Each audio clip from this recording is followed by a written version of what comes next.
Well, hello everybody. Today is Wednesday, August 9th, 2017, and we are having the phone version of our Best Practices Forum. And today we're going to be talking about building authentic relationships on LinkedIn. So instead of a PowerPoint on your screen, you should see LinkedIn with my profile on it. So I just want to check with you guys and see if you see that. Yes, I see it.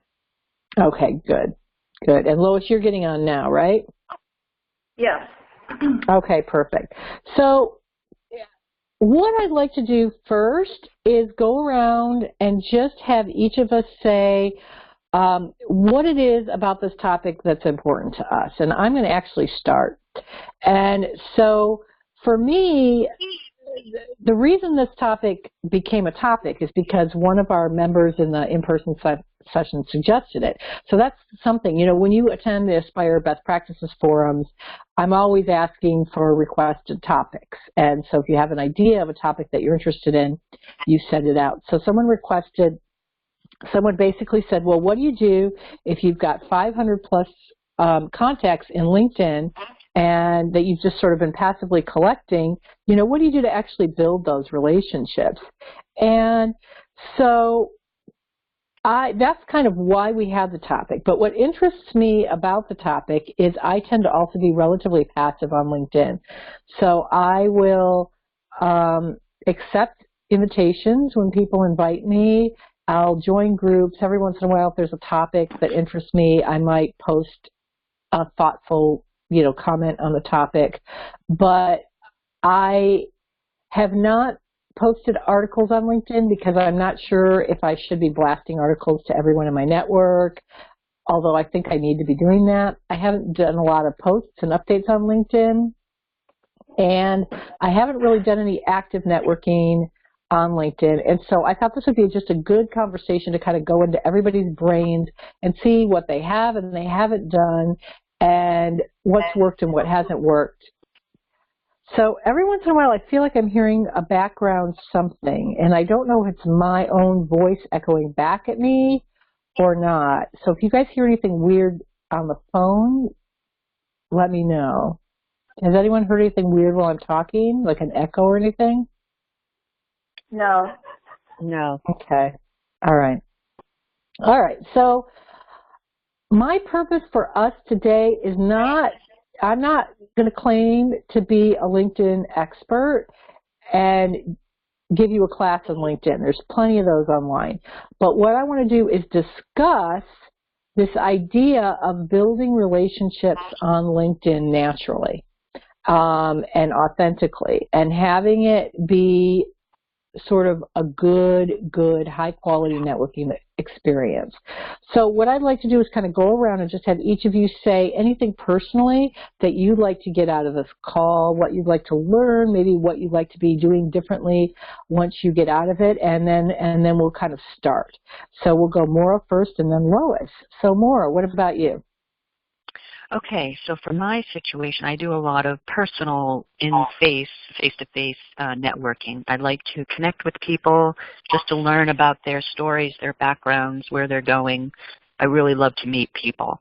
But that takes a lot of time to do it in lunches and coffees. I mean, it's just an infinite amount of time. So when I saw this class, I'm like, oh, interesting, because maybe I could do the same thing, but quicker and more often with people via LinkedIn or an email or something. So I'm interested to see your perspective on it.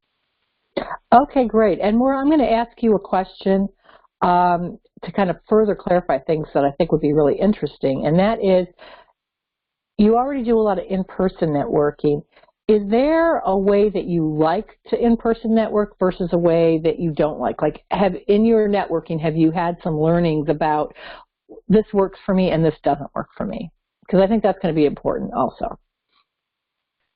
Well, really all I've learned is my facial expressions and your your body language speaks a lot to make it look natural and sound natural. So when you remove all that personality and it's just in an email, I really struggle, like, how do you make it natural? And then how do you get responses back? Because when I try to do it, I've actually done it 3 times this last week, and I still have no responses from people. So then what do you do? Because it feels like, oh, they're not responding because they don't like you, or you said something wrong. So I'm just curious to see what advice you have for making it feel natural. Got it. Okay. And Lois, what about you? Yeah, I guess I was just curious. I've used, regarding what I want out of the call today, what more I can learn, because I do use it a lot, and I did work with that gal who spoke at NAWBO, Angela. Oh, yeah. I did some work with her, and so I've got some good structure and things to do, and so I just thought, well, is there something more that I might learn about this? Because for me, I'm using that as my main method of social media. That's really great that you had that that interaction with her, and maybe you can share with us some of the stuff that you learned from her that works for you versus anything that maybe you learned from her that didn't work as well for you. So Lois is talking about a speaker that we had. I think her name's Angela, right? Angela Lynn. Yeah. And she's like a LinkedIn expert, and she is someone who guarantees you that she can produce leads for you via LinkedIn if you follow her formula. And her formula is very honed and very specific, and it follows a very specific strategy. So it's a very strategic method of, you know, she has an ABC approach, I think, and, you know, but it's very strategic. And I remember listening to her talk, and the one thing that I thought, which may be naive of me, but I felt like that sounded like it was really good and that it would work, but I didn't think that I would do it. Like, I had a feeling that I probably wouldn't be as aggressive, or let's say as assertive as she was in my network, and as her formula was, even though her formula did not include anything obnoxious. So it wasn't like obnoxious selling. It was still asking questions and providing value, but there was an agenda to it, and the agenda was to ask questions, provide, but you're basically prospecting on LinkedIn. And I thought, I'd like to do something like that, but I don't think I wanted to be as aggressive or as assertive. Now, that doesn't mean that my thinking is right. My thinking could just be naive and a waste of time. But I think one thing that's important is we should all know what it is that we really want to get out of networking. So to prepare for this, I did an experiment, and I'll kind of show you my experiment. So I went into my contacts, which, let's see, so I went into my network here and see all my connections. And so what it gives you is sort of your whole list of your connections, and it seems like by default they order it, you know, in the order of who you linked in with last. So I went down through all my connections and I messaged each one.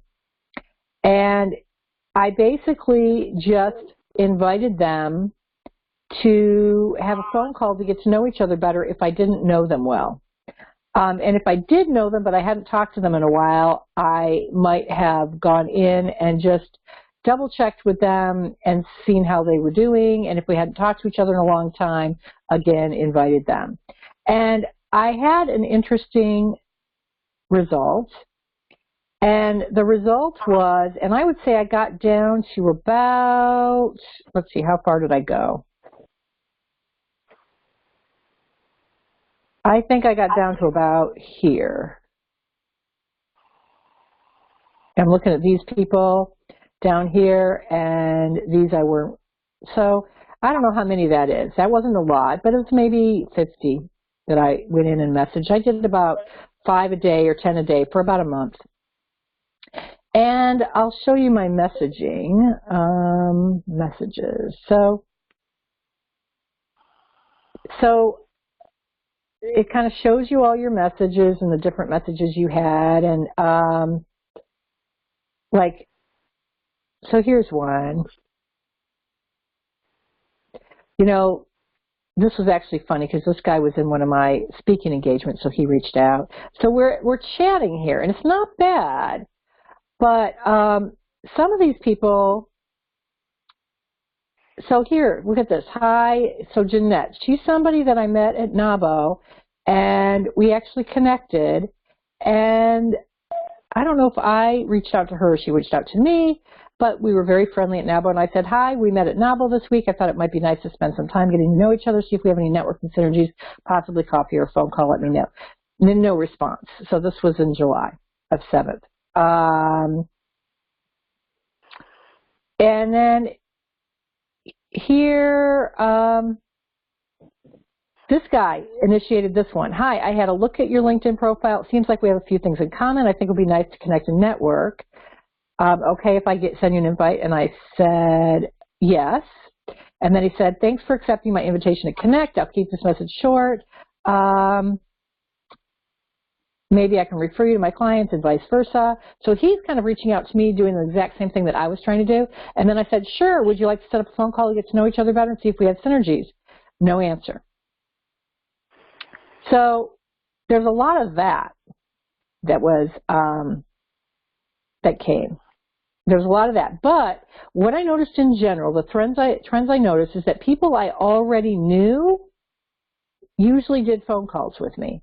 So we actually would set up a phone call or a lunch or a coffee. People I didn't already know, we would have interactions like this, and then they would sort of fade off into oblivion.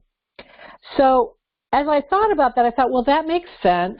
From my experience, unless something is really relevant to somebody, they're not going to really respond.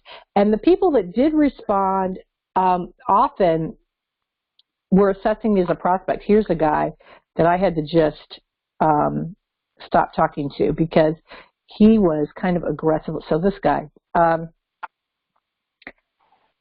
this is an interesting dialogue. So I noticed you in the group. I'd like to add you to my network. I'm like, great. Then I said, and then he gives me a little sales pitch. We create amazing, blah, blah, blah. He says, not too much to my horn, but they're stunning. So he talks to me about all these great things. Can I send you some free samples? And if you're not, blah, blah, blah. And I said, and this is what I said, sure, you can send me samples. I'd love to know what you do. And at some point in the future, I may have a need for your services. In the meantime, it would be great to get to know you and your work better. But then he goes on and on and on. But he never actually shows an interest in who I am. So he just keeps blasting me with email now. So this guy, we actually got together with, and I had a talk, and it turned out we might have some partnership synergy. So anyway, my experiment was that sometimes you'll get people to respond to you, sometimes you won't. It kind of depends on how much time they are, whether they think it's strategic, and what their goal is. So some people are really wanting to have coffees and lunches and that sort of thing. Other people are only wanting to connect with people because they're really looking for business, so they're only wanting someone who could maybe like be a business prospect for them. And people have different goals. So what we did in our conversation in our in-person meeting is we talked about what our goals were. So I'm going to open it up for your thoughts, your comments, and your questions at this point. Maura, what comes up for you? Or any thoughts or questions at this point? My only question at this time is a lot of the people that are, or a good amount of people that are in my network, I haven't seen in a while. So I worked with them at one point, they moved on, and we haven't connected in many years. So would you connect with them first and have a phone call, or is that too forward for the first point of contact after several years? No, and like I'm trying to think.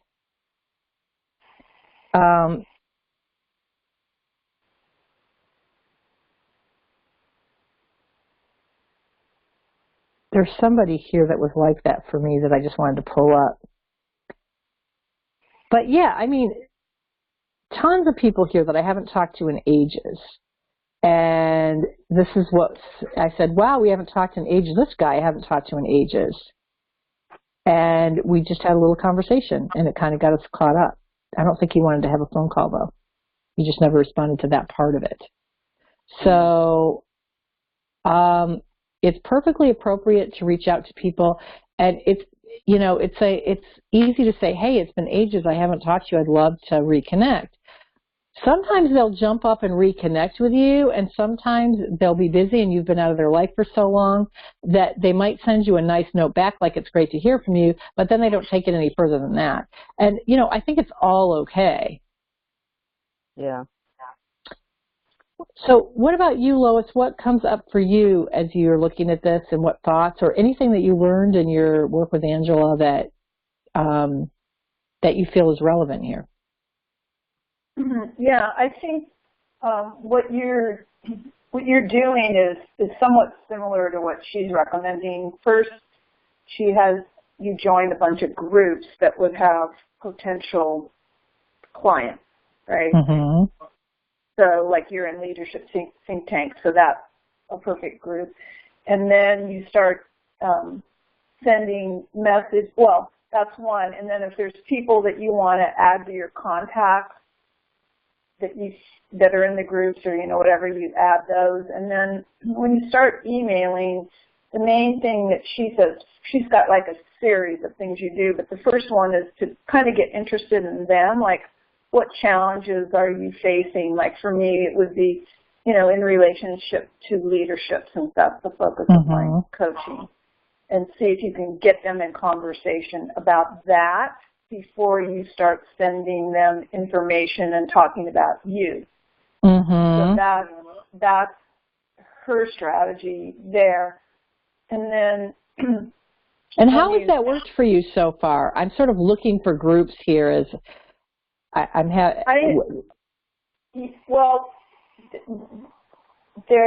think I've joined maybe like 25 groups and tried to keep most of them in relation to, like, my target is food industry, and like there's some CEO groups and with people that are in leadership. So there's that. And then the other thing that I do is she had me post my blogs on LinkedIn as posting an article, where before I was sharing and linking people over to my website where the blog is. And the way she showed me to do it, she said it's better. And part of it is, like, when I post my article, which is my blog, then you can share it with all the groups. And so then my articles are showing up in the feed of all these groups. And I think that's where I've been getting more people wanting to connect. Some people have been going to my website and signing up for my free offer and stuff like that. But then she takes the messaging to,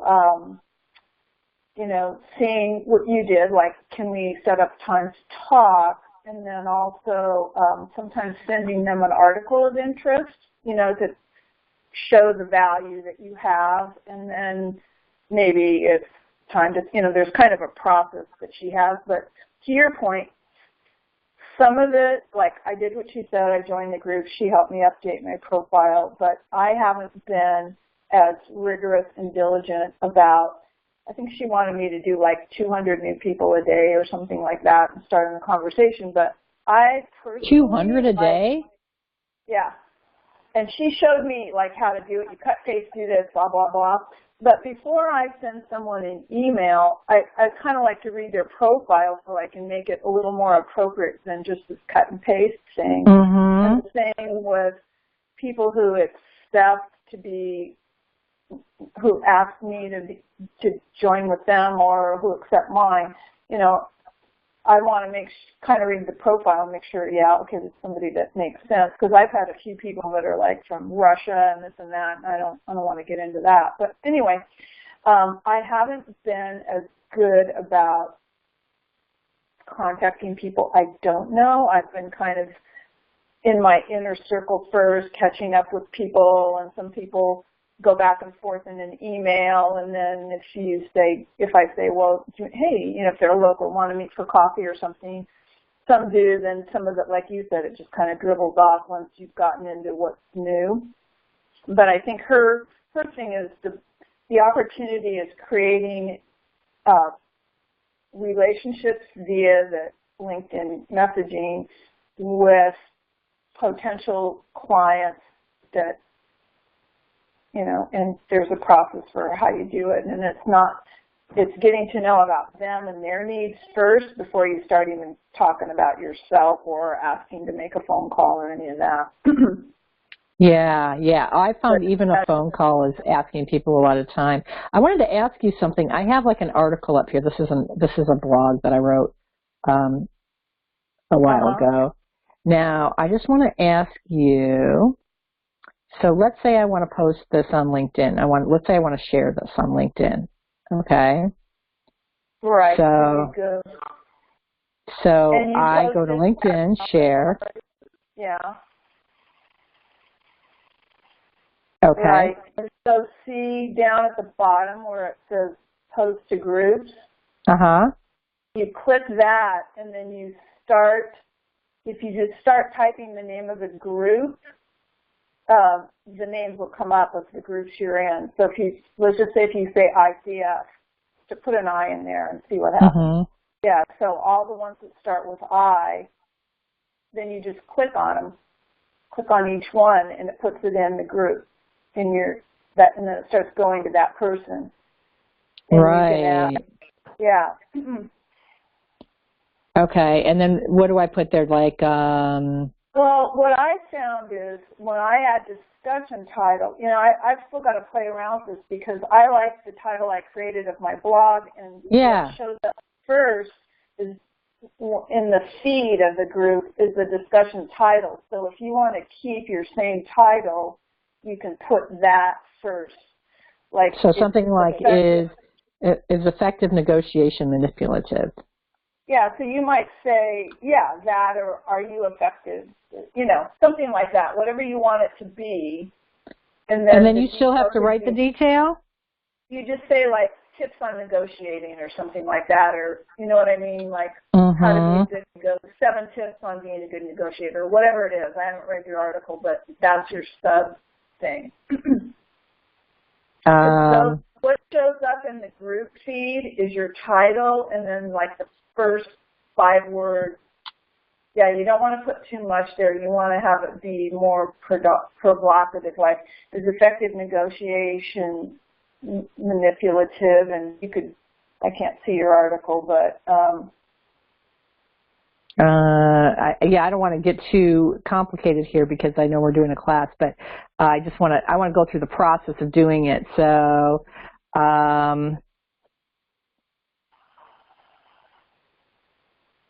let's see. What did you just say? Negotiate effectively without being manipulative, which is your subtitle. You could even just say, well, what's your article like? What tips? You could say tips on negotiating. I don't know that I gave tips. I just put. Can you sell? You know. You could say that. I'll say, is negotiation a game to win?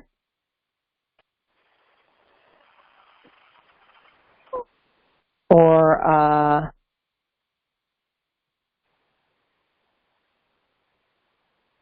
see, I hate having to do this. See, this requires thought. But you know what? You don't have to put anything there, really. Okay. I'm not going to put anything there for now just because. Now, would you also send it to individuals? Yeah. So, like, I have a couple of people that, potential clients that I've been in conversation with. So then I click that, and then I. But you have to type the names of the individuals. I see. So you can't send to you just can't send to your whole network. Unfortunately, no. And then, but you can also share on Facebook, so you can do that. So when you say send to individuals, you put their email. And then you can go back down. Like if you click share for an individual, go down to the bottom. Click send to individuals. And see, then it says to, and you start typing the name. So like if you put my name in there, my email will come up. and then you say, oh, I thought you might be interested in seeing this, you can just say that, or you can add to the message. Mm-hmm. Okay. And then here it says share an update. So this also goes on my update line, right? I think that's what because that's checked off too. I'm not sure what the update was, because, yeah, I don't know. And then, so then I do that. So then I can just say, yeah, interesting discussion on whether or not the best negotiators are manipulative. Okay, so are also the best manipulators. That's actually kind of funny. Manipulators or manipulators or manipulators? ORS. Yeah. Yeah, I think that. Okay, so we're just going to do this now and see what happens. All right, so now I've made my share. Right. So that's a good thing to do. I need to do that more often, probably. Yeah, because then but you didn't click all of your groups. You just put in a few groups. So you would want to put all the groups that you're in, so it goes to everybody in those groups. Yeah, except I always forget what they're all called, so I have to know what all my groups are. Yeah, you can make I've made a list of them, and so basically, like I said, when I start typing in the letter like I, then everyone with I, and I just click on all of those, and then I know F, I've got some that are food, and you know what I mean? So you can do a screenshot of this and just look at it, and then you just go in and click them off, and as soon as you put the first letter, it brings up whatever you have. Got it. So there's a lot to be done there. Yeah, it looks like you could join more groups. Yeah, it does. Yeah, because I haven't really done that much. So okay. when you go into my groups, see up at the top in that blue bar, then go in Discover, the next to the right of my groups. Click on that, to give you suggestions. Ooh, I love that. And Angela told me not to have too many coaching groups. Like I was already in, certain coaching groups. She goes, no more of those. Just get to other groups of potential clients. Like you've got Fortune 100 something down there. Fortune 100 Coaches Network. Oh, that's a coach. Yeah. So you may want to it helps load you more. Yeah, whoever your target client is, Ocean, that would be a good one for you. You're already, and so you ask to join.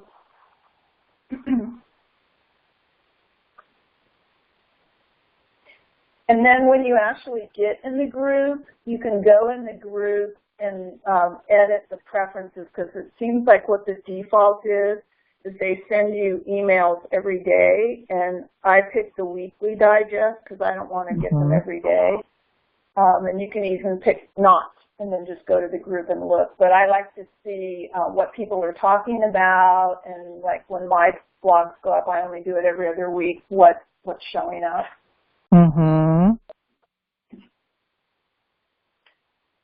then you get stats on who's looking at your article and how many people liked it, or whatever. So do you notice while I'm doing this, I'm asking to join these groups that sound interesting to me? Right. And also you want interesting, but you also want potential clients. Yeah. Like the Healthcare Executives Network, could I still join even if I'm not in healthcare? But even if I've coached people in healthcare, I would imagine, right? They tell you in the description who they will allow to join. And you may want to join schools too, Nahi, because, those are the people who would need you most, the students. Like that Women in Business, that might be a good one. Yeah, I was looking at that one. And I think you can only ask so many at a time until they start accepting. Okay, so that's probably enough for now. But so more as you're watching Lois and I go through this, are you learning stuff? Yes, yeah. I am. Yeah. Oh, good. Okay. Yeah, this is really interesting. So the thing that's important, though, I think, is that we have to do it in our own style. So one of the things that I noticed that Lois said is that she was pretty comfortable joining, Lois, you were pretty comfortable joining groups, I think, and you were pretty comfortable reaching out to people you know, but you started feeling uncomfortable when it came cut and paste messages to people you don't know, and then you just kind of had an internal block there, right? Well, yeah, like I have to get myself in the mood to do it, and also what I clarified was, or I should clarify is, Angela says, oh yeah, do 200 a day, this is how you do it, cut, paste, blah, blah. But I felt, for me, I wanted to learn more about that person and say something more personal in the message than just the cut and paste, and that takes a lot longer. So, yeah, so, and you're right, I do have kind of a block about it, so I just have to say, you know what, make my own guideline. I've spent so much time per day. And then even just the people who ask to connect with me, because I get a lot of those, if I just start messaging with those people, that would be a good start. Yeah. So the reason that I brought out the block, Lois, is because I think when we have a block, what we have is an internal values conflict. And what we don't want to do is cross our own line in terms of how we interact. And I actually have that same block, so that's why I brought it up. I would feel really weird cutting and pasting messages to complete strangers because it doesn't seem authentic. And this is where we go. And you know, my article that I just posted on Are the Best Negotiators Manipulative, that was from last month. But what I learned, and it's the weirdest thing because I have a book club now and I have a book I'm reading on negotiating. But what I learned is that actually more and more people are responding more to very authentic, real things, and as soon as they smell that you've cut and pasted something, they feel offended by it. Exactly. And it gets really annoying. Do that to me, right? Yeah, I don't like it when people do that to me. So the golden rule, you know, we don't want to approach other people like how we don't want to approach other people in a way that would annoy us. So the idea is you have to think about, and that's what I want to do today, is have us think about how would we want people to approach us, or what do we really want out of networking? Because really there are a lot of great techniques that you can use to reach out to people, but the issue with online networking ends up being the exact same issue as with regular networking, and it's what strategy do you want to use. So for example, I have an exercise for you to do, and if you have some paper in front of you, the first thing you want to answer is sort of what is your selfish goal for networking. So what I mean by that is your real goal. So we all say that we're networking just to build relationships, but in reality, the reason we're networking is because having a network enables us to get referrals for new clients if we're in business for ourselves, or it builds our professional credibility and makes it easier for us to get good jobs. And those are really the two reasons that we build a professional network, so that we can have great contacts and have business opportunities come to us. We also obviously want to make some great friends. But the friends are usually the secondary benefit. In other words, if I needed to make friends, I might get in there and network to make friends if I didn't have friends. But I only need a certain amount of friends. You know, I only need maybe at most 20 personal friends. But a business network, you need a lot more people in your business network in order to generate business opportunities. So our goal is really in business networking is generating business opportunities for ourselves. So keeping that in mind, then what I want you to do, so I hope you kind of wrote what your goal is, and is either of your goals different than that, or are your goals the same as that? Is it generating business opportunities for yourself or something else? Right. It's SaaS. Same. So yours is the same. Yours is the same word? Okay, so yeah, and I think everybody to a certain extent, they may have different fancy words around it, but the general idea is that our goal for professional networking, all of our goal for professional is to generate, to create a foundational network so we can meet great people so that ultimately we can create good professional opportunities for ourselves. So with that in mind, then what I want you to do is think back on the best professional relationships that you've built. So if it's clients, the best clients you've had. If it's, people who have been just great support systems for you, how did those relationships come about? And what was the process that it took from when you first met somebody to when you sort of reaped the quote-unquote benefit from that relationship? So I'm going to answer that question myself first to sort of give you an idea. And that is that what I have learned in all my years of networking is that usually when I first meet somebody, it takes me about three conversations to get in what I'm going to call the warm zone. And I'm going to look up a file here and see if I can find it, which since it's a very new PC, we'll see how well we do. But I'm going to go networking pyramid and see what comes up. All right, that doesn't look like it.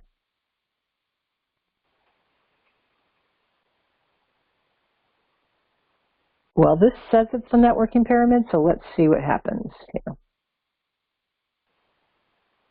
So cool that you guys can see the screen. And there it is. Okay. Yeah. All right. So here's the networking level pyramid.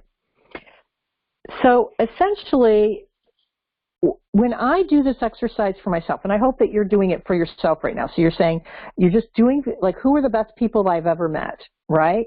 Well, the best people I've ever met have become good friends, have in some cases become clients, but in some cases not become clients, and in many cases have referred me to opportunities. And those opportunities could be clients, but they could have been speaking engagements. But so they've become good friends and clients and referral partners, and sometimes also partners. So if they're also a coach, we've done work together, collaborative work together. So kind of foursome. So when I think about those people, how did I meet them, and when did the collaboration start? So if you look at this networking pyramid, it's gradated by how close your relationship is. So at the very bottom, you may know that somebody exists in the world, but you don't know anything about them. And then as you go up, maybe you've got a common contact, maybe you've met once at a networking event and exchanged contact cards, maybe you've met and talked a few times, maybe you consider yourself a casual friend or acquaintance, so you know the person by name, you've met them a few times, you'd recognize them if you ran into them at an event, but for the most part, that's about it. And then you go up to the top, and these are actual friends that you have real relationships with.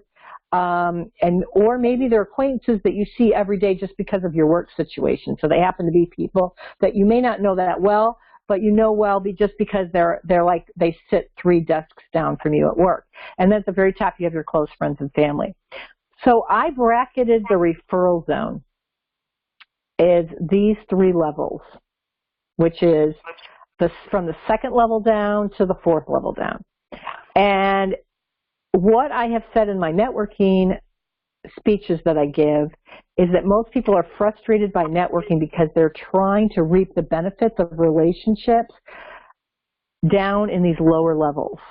So they don't know people. That's what makes it really awkward. So that's probably, Lois, why you have the block of sending this cut and paste email to someone you don't even know, because that is akin to trying to, have a relationship with someone you don't have a relationship with, and it doesn't feel authentic. So We're talking about authentic relationships. So from a networking strategy point of view, what I've always said is your goal is to take people and move them into the referral zone and then maintain the relationships here within the referral zone. And some people ask, why are close friends and family not in the referral zone? They actually are for many people, but some people have really weird boundaries with their close friends and family, and they wouldn't want to use their close friends and family for business referrals. So that's the only reason that's not in the referral bracket. But so for some people, you could stretch that referral bracket up. But for pretty much all of us, these 3 levels work. And so essentially, what I have noticed in my experience from networking and from my own experience of how someone becomes an Aspire client or how someone becomes a great friend of Nahid's and ends up being a great referral partner business-wise or something like that, usually nothing happens until I've met or talked to them 3 times. And that is not a lot of times. But what happens is if you have 3 good conversations with somebody, really good quality conversations, by that time you've developed enough of a feel for them so that you just have a sense and you now remember them. You may not remember everything about them, but you have enough of a sense for them, and generally you'll refer somebody because you just have a sense that you just have a basic level of acquaintance level trust, and they'll probably do a good job.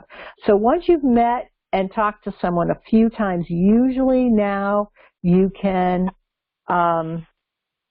you can kind of maintain that relationship. So essentially what happens for me is I meet people a few times. When I meet somebody, now I actually make an assessment as to whether I like them or not. So we talked about, or whether I think I'd like to meet them. And I don't do that very methodically, but what we talked about in our group is having a values match. So does this person seem like the kind of person I'd like to meet? And the reason I do that is because when I did my research, going back and looking at all my relationships, I found that it's a very long cycle. So some people, if they happen to have a problem I can solve and they see me at a speaking event, they'll hire me right away. Or if they've been referred to me, they have a problem, which is why they were referred to me, that I can solve, so they'll hire me right away after a consultation. But everybody else, they get to know me first, we develop this really long relationship, and then at some point, could be 3 years in, could be 10 years in, could be 15 years in, could be a few months in, but it's usually some time before they say, yes, I want to work with you. And it is usually quite a long time. So essentially, I realized by doing that analysis that my goal is not to try to get people to work with me. My goal is to try to move people that I like into this referral zone and then just become really good friends with them and have mechanisms to become really good friends with them. So this best practices forum is one of those mechanisms. This is open to anyone. Once a month I do an in-person and a phone, and anybody can be on it, an in-person or a regular person, but it gives me a chance to have a somewhat genuine conversation with people in my network, anyone who has the time to want to come and talk. And that allows me to maintain the relationship. Also, I put people on my email list and I send out blog articles. And so that builds that relationship. What we're looking for today is a way to do that on LinkedIn, participating in discussions, messaging, that sort of thing. But for me, what I learned is my main job is to build the relationships and have it be really clear what problem I solve, so that when people have that problem, because mine's kind of a sensitive problem, it usually involves a little bit of insecurity and fear and discomfort and vulnerability, people are not going to just call me out of the blue. So I have to develop relationships. Once I develop relationships and people know me pretty well, then if they have a problem I can solve, I'll be their go-to person. But after meeting me one time, most people are not going to hire me, or 2 times or 3 times even. They're not going to hire me until they know me really well, even if they do have the problem that I can solve, I think. So that's what I learned. So again, I want to put it back out to you guys. As you look at the people that you've met and examine sort of your history, what is the pattern that you've noticed for yourself in terms of how people become your clients or become great referral partners or kind of get to that level of relationship that really helps you professionally? Maura? One thing I've noticed is it's like being an actor. And for people to accept you as an actor, they have to see you act. Mm-hmm. So if it's a professional thing, whatever you're going for, they have to see you do it and agree that you're good at it. Mm-hmm.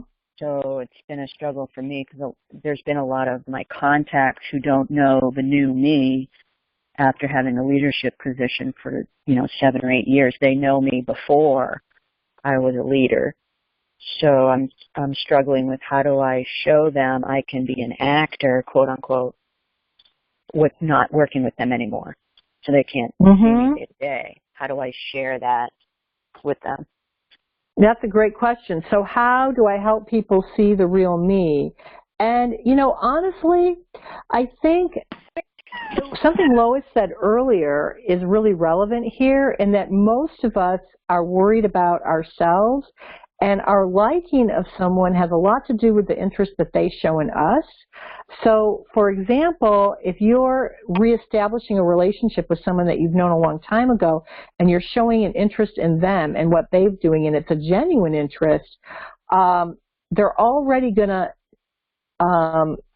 they are going to extrapolate in their minds the good feelings that they get from you from showing an interest in them. Does that make sense? Yeah. So you don't have to necessarily prove yourself to everyone. It's always good if you're in a situation where people can see your work, but 80% of your network is not going to see your work directly. So they're going to extrapolate from what they believe your character is. So really the way that happens is, you know what, I like this person and they say that they do this well, and I've met them a few times, and from the way they interact with me, I believe that whatever they say they do, they probably do, and they seem like a good person, so I'm going to assume that whatever they say they can do well, they can do well. And people kind of make that translation. Does that make sense? Yes, it does. Yeah. What about you, Lois? Well, listening to you, I think we're in a similar profession. It's a similar thing. You have to get in the relationship. At least I'm that way. I want to get in a relationship with someone, learning about that. It's the know, like, and trust thing. You got to get to know him and like him. And when I get to that point in the relationship, then it's easier for them to say, oh, yeah, I might need blah, blah, blah, or when they need it, then they'll refer or they'll ask you for help, so rather than me. And that's kind of what I think what Angela is trying to do is, you find out what their challenges are and get to know them before you start talking about you. I think depending on what your business is, her strategy can work differently. Like for her, it's selling her services of being a LinkedIn expert, and that's more like, oh yeah, I need that or I don't need that, versus coaching is a little more vague, right? I don't know. Yeah. So I think, certain things, it could work, but for me, I guess that's what you were sharing is, I'm still feeling like I need to get a relationship with these people, and it's not going to take time. So that's kind of where I am with this. Yeah, I agree. So let's talk about getting into relationship with people. So let's see if I can escape this and close it and go back to LinkedIn. So there's a lot of ways that you can build a relationship with people, but in general on LinkedIn, what I've learned is that you can do a lot of it with messaging, and I'm going to go back and just share some of that. Oh, look I just sent you a message, Lois. Thought you might be interested in seeing this, and I guess it comes in your messages. Right, it does. Interesting. Okay, so that's good to know. And it keeps a feed on it so you can see who you messaged. All right, so here's somebody who reached out, and this person, Kathy Gramoglia, I don't even know who she is, but she reached out to connect with me on LinkedIn. All right, so I said yes, and then I said, Hi, thank you so much for reaching out to me or on LinkedIn. Would you like to schedule a short phone call to get to know each other a little better? Perhaps we have some networking synergies or other ways we can support each other. So this has been my experiment. If someone links in with me and I don't know them and I accept their LinkedIn invitation, well, would they at least want to call and see? And listen to this. Hello, thanks for the message. What networking interests you? I hope that you have a good day. So she did not answer the question, do you want to have a phone call? That is immediate indication to me that probably trying to avoid the time wasted in a phone call, right? So what we ended up doing is chatting, and I told her a little bit about that. And then, so we ended up chatting. And that was it. So I think we know each other well enough now to be first LinkedIn contacts. And maybe once in a while, I'll use this messaging and I'll do what I just did with Lois. Maybe I'll find an interesting article and I'll know my LinkedIn contacts well enough to be able to say these are the people that, you know, would be good. So anyway, interesting stuff. What we did in the session, yeah. Did someone reach out? I keep hearing like background things. I don't know if you guys are asking questions or not. No. Okay. All right. So what I have decided is that I am going to just spend, the main thing that we decided is that no matter what format you use, you have to be consistent on it, and then you have to be yourself. So, well, some methodologies work with some people. The methodology that works the best with me is something like I just showed you, which is just basically trying to get to know people genuinely and not doing any pitching until I get to know them. So to me, I want to have some interactions. So I'm going to call this one interaction. Interaction number one with Kathy. Kathy and I have had one little conversation here with these messages. I don't feel like I'm going to know Kathy unless I reach out with her 3 or 4 more times. And then maybe I'll know her. So it's a process with everyone, but my goal is to get more people into that referral zone because that creates more referrals coming that way, and that fills the pipeline with business referrals and also, you know, fills more classes and that type of thing. So that's kind of what my commitment is moving forward, is to just get a system. One of the things that one person said that she was going to commit to is messaging 100 people this month. So Anita from our in-person group said that her goal was going to be to personally message 100 people in LinkedIn this month, to expect a response back of 25 or maybe more, and to schedule 3 coffees. Was it 3 coffees or 5 coffees? 5 coffees in 1 month. And so many of us took her up on that challenge. So I did that too. I said, all right, I'll do 100 people and expect 25 back and try to schedule 5 lunches or coffees or something like that from those 25. So if anyone's up for taking the challenge on, you're welcome to do it and report in on your success. So we'll go around and we'll do gems and commitments, and then we will wrap up. So Maura, would you like to start? Sure. So now I've got inspiration. I'm going to go and try your little technique of connecting with some people via LinkedIn and just, like Lois is saying, just keep it all about them and see where it takes me. I want to look into that Angela person you guys talked about, and maybe learning her method. She does have a website, and she's got lots of videos on YouTube that you can listen to. Oh, okay. Let me find her. I'm connected with her. Here. Oh, okay. Angela Lynn, L-I-N, I think is it. Oh, okay. Good. Perfect. Here she is. Maura, are you and I connected on LinkedIn? Oh, yeah. Yes. Actually, I could Maura, I think I can send you this link. Okay, yeah, and I can find it too. And I'm so excited. Just as I was talking to you guys, I reached 400 connections. I'm so excited. Oh, okay, good. So you said you can find her on your own? You see her on the screen right here? Yeah, yep, okay. I see it. Yeah. All right, good deal. So you're going to get in touch with Angela, and you're going to continue pushing forward. Lois, do you want to join our 100 Reach Out Challenge? Yep, I will do that. Awesome. Because I was Okay. doing the calculation on it. If you just do like 5 days a week, that's 20 days. That's only 5 people a day. That works. Pretty easy. Yeah, that works. Yeah, I thought about that. I had to think about whether I want to do like 5 or 10 people a day. Like I had started with a goal of 10 people a day, and then I found out that there were many days I just didn't want to do it at all. So my newest one is 3 days a week, but then more people, like 25 people 3 days a week or 20 people 3 days a week. Yeah. And I haven't quite gotten there, but I think if you have a very clear strategy, you can do it. So, excellent. Okay, great. So remember, the thing that makes it work is natural. Just think about this as another room where you're meeting people, and if your interactions are authentic, people tend to respond. So, yeah.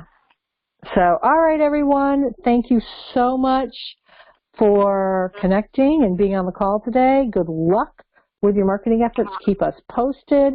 And we have a call on Friday. I think, what's the call that we have on Friday? Where is our Aspire website?